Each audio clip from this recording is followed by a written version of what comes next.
Hello everyone and welcome to this first lecture of the chapter Natural Resources of ninth standard.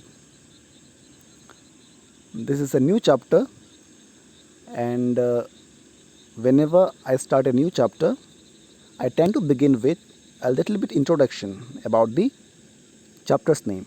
So here the chapter's name is Natural Resources. What do we mean by resources actually? Anything that we use to meet our daily requirements, to satisfy our daily needs is a resource.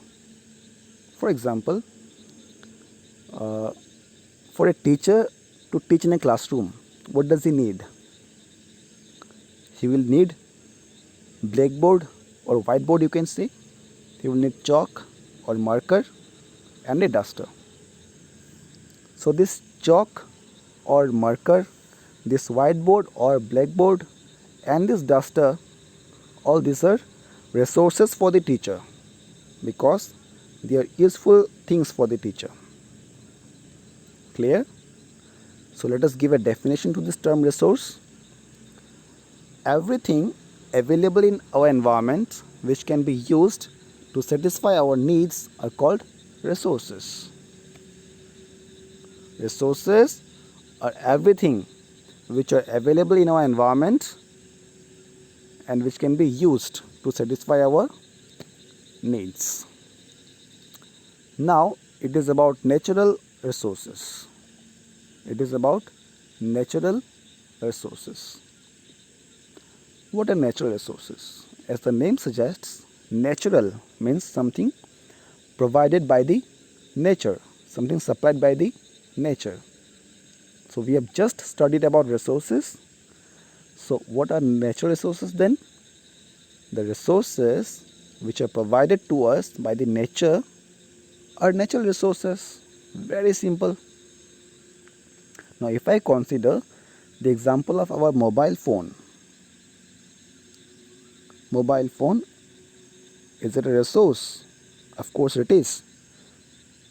It is a very important resource for us. In fact, it is the most important resource in this lockdown period for us. So now is it natural resource? Is the mobile phone provided to us by the nature? No. So the mobile phone is a man-made resource. It cannot be a natural resource. So how can we define natural resources? The term natural resource refers to the resources which are generally held reserve in nature. That is, they are provided by nature and are useful for the survival of life and meeting the human requirements. For meeting the human requirements to satisfy all the needs of human and for the survival of life on earth, the resources which are provided by the nature, they are called they are named as natural resources. Examples include air, water, wood, wind energy, solar energy, natural gas and all minerals. Now all these examples which I have mentioned are the resources first. Air is very important for us for breathing, it's a resource. Water, we need it for drinking and other purposes, it is a resource. Wood, it is used as a timber and for making furniture, it is a resource. Wind energy helps us to generate electricity, it is a resource. Solar energy is the ultimate source of all energy on this earth. Without this, the earth will vanish, so it is a resource. Natural gas, LPG we are using for cooking, and all minerals present are also useful to us in various ways. So all these are resources, of course. But are they natural? Are they provided to us by nature? Yes. They indeed are provided by the nature, and so they are called natural resources. Moving ahead, Everything in the Earth's system can be placed into one of the four major subsystems. The whole system of the Earth can be categorized, can be divided into four major subcategories. These are land, water, air, and living things.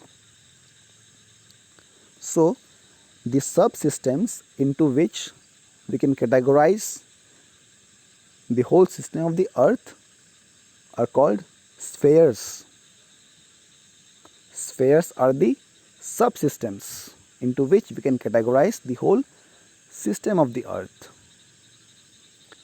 So the subsystem for land will be called as lithosphere. The subsystem for water will be called as hydrosphere. The subsystem for air will be called as atmosphere. And the subsystem for living things will be called as biosphere. Now let us study the first subsystem, that is the subsystem which comprises of land. To understand this in a better way, we have considered here a diagram of the Earth in which we can see the inner portions of the Earth. This innermost portion of the Earth is called core. It is called core. And this reddish region, reddish part, is the mantle. MANTLE. And the outermost layer is called crust. It's called crust. So basically there are three portions of the inner section of Earth: crust, mantle, and core. Again, here we have a zoomed version of this portion, of this inner portion. This region, this whole region is your core, and this core is again subdivided into two sections: the inner core and the outer core. This is the outer core, and this part is the inner core. Okay, the whole core consists of two important metals, Fe and Ni, that is iron and nickel. This inner core is solid in nature. Due to the high pressure from above and high temperature, this inner core is solid in nature. After this outer core is actually liquid in nature. It consists of molten iron and molten nickel, which are continuously moving, due to which convection current is developed, and this is the reason, and because of this convection current we have magnetism produced. We say that the Earth is the biggest magnet. The magnetism of Earth is developed here in this outer core. The Earth's gravity is also because of this outer core. Now, after this core, let's go to the mantle part. This part is your mantle. The mantle again has two sections, the upper mantle and the lower mantle. This yellow color portion, this is the lower mantle, and this upper reddish region is the upper mantle. The lower mantle is actually semi-liquid in nature. It is semi-liquid. But the upper mantle It is solid in nature. Okay. Now, after discussing core and mantle, the last part is crust. This blackish part, it is the crust. And the crust is also of two types. You can see here, these are the mountains and continents also present here, and here here we have ocean region. So the crust which is under the continents, it is called continental crust. Notice down very carefully, listen very carefully. The crust under the continental part is called continental crust, and this crust which is under the oceans, it is called oceanic crust. So it was all about crust, mantle and core. Now the lithosphere basically includes this crust and the upper mantle.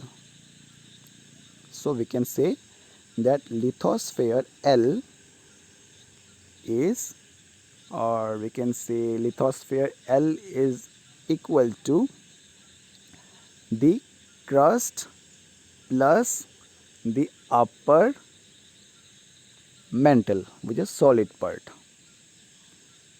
So how can we define this? The solid outermost layer of the Earth's crust and the rigid upper part of the mantle is called lithosphere. If you see here, the surface of the Earth, the whole surface of the Earth, in this surface of the Earth, only 25% of the Earth's surface is covered by this lithosphere. The lithosphere covers only 25% of the Earth's surface. After this, let's now go to hydrosphere, the second subsystem. You can see here it's all water, water, water and water. It's a very scenic beauty. So when we say hydrosphere, we mean the subsystem comprising of water. So where is water present in our Earth? Obviously water is present in the surface of Earth, but you might have observed, when you take out water from a well, that is kua, where does this water come from? This water comes from the underground. That means water is also present in the underground. Also, over here you can see that these are the clouds. How these clouds are formed? When due to the sun, the water of the oceans and seas or ponds or rivers, they get evaporated and go to the sky. After that, they condense there and form clouds. So clouds also contain water. So we can say that the hydrosphere consists of water present on the surface of Earth, in the underground and also in the air. So interesting fact is that a planet's hydrosphere can be liquid, vapor or ice. How liquid? Obviously what we see all around us, the water, it is in liquid form. How is it in vapor form?